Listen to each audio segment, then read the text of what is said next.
ఈ శాసనసభలో వైసీపీ సభ్యుల తీరుపై స్పీకర్ అయ్యన్న పాత్రుడు సీరియస్ అయ్యారు. గవర్నర్ ప్రసంగాన్ని వైసీపీ సభ్యులు అడ్డుకోవడం బాధాకరమన్నారు. వేలాది మంది పోటీ పడితే 175 మందికి శాసనసభలో కూర్చునే అదృష్టం కలిగిందని చెప్పారు. గవర్నర్ స్పీచ్ సమయంలో కనిపించిన దృశ్యాలు తలవంపులు తెచ్చేలా ఉన్నాయని అసహనం వ్యక్తం చేశారు. గవర్నర్ ప్రసంగిస్తుండగా అడ్డుకోవడం దారుణమని చెప్పారు. కొందరు సభ్యులు అనుచితంగా ప్రవర్తించారని, పేపర్లు చించి విసివేశారని ఆరోపించారు. సభా వ్యవహారాలు చూసే విద్యార్థులకు ఇలాంటి సందేశమేనా ఇచ్చేదని ప్రశ్నించారు. ఇలాంటి దృశ్యాలను చూసి విద్యార్థులు ఏం నేర్చుకుంటారని నిలదీశారు. నిన్న జరిగిన సంఘటన నాకు ఎందుకో బాధ అనిపించింది. ఆ బాధని సభలో వ్యక్తం చేయవలసిన అవసరం కూడా ఉందని చెప్పి నేను భావిస్తున్నాను. మీరందరూ తెలుసు, మన లోకేష్ గారు ఒక మాక్ అసెంబ్లీ అని చెప్పి రాష్ట్రం పెట్టాం. ఎందుకు పెట్టామంటే మినిస్టర్ గారి ఉద్దేశం ఏంటంటే, చంద్రబాబు నాయుడు గారి ఉద్దేశం ఏంటంటే, పిల్లల్లో కూడా అసెంబ్లీ అంటే ఏమిటి, అసెంబ్లీలో మన ప్రజాప్రతినిధి పనితీరు ఏంటి అని ఒక అవగాహన తీసుకురావాలని చెప్పి మంచి ఉద్దేశంతో పెట్టారు. బ్రహ్మాండంగా సక్సెస్ఫుల్ అయింది. మేము ఎన్నో రాష్ట్రాలు తిరిగాం. ఈ మధ్యని డిప్యూటీ స్పీకర్ మేము లక్నో ఎన్ని తిరిగాం. అక్కడ కూడా బ్రహ్మాండం చేశారని వాళ్ళు కూడా మన ప్రశంసించారు. అయితే నిన్న సంఘటన గవర్నర్ గారి స్పీచ్ విషయంలో నాకైతే చాలా బాధ అనిపించిందండి. ఇది సభలో మాట్లాడితే ప్రజలకు కూడా వెళ్ళవలసిన అవసరం ఉందని నేను భావించాను. అందుకే చెప్తున్నాను, మీకు ఆల్పల్ మిస్ చెప్తాను. మన అందరం బాధ్యత గల ప్రజాప్రతినిధులు. ప్రజలు ఎంతో నమ్మకంతో మనకు ఓటేసి ఇక్కడ పంపించారు. వేలాది మంది పోటీ పెడితే కేవలం 175 మందిమే ఇక్కడ కూర్చునే అరుదైన గౌరవం మనకు దక్కింది. మనం ఏ పని చేస్తున్నా, సభలో ఉన్న సభ వెలుపల ఉన్న ఈ విషయం గుర్తుంచుకోవాలి.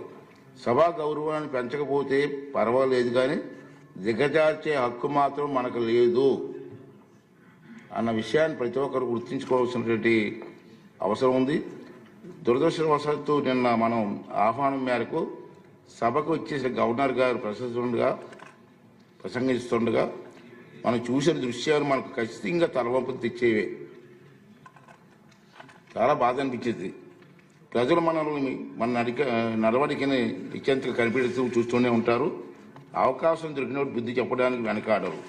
నాకు మరీ బాధ కలిగిన విషయం ఏంటంటే, విద్యార్థుల్లో చట్టసభలు అంటే అవగాహన పెంచే ఉద్దేశంతో వారిని సభా కార్యక్రమాలకి చూసేందుకు ఆహ్వానించారు.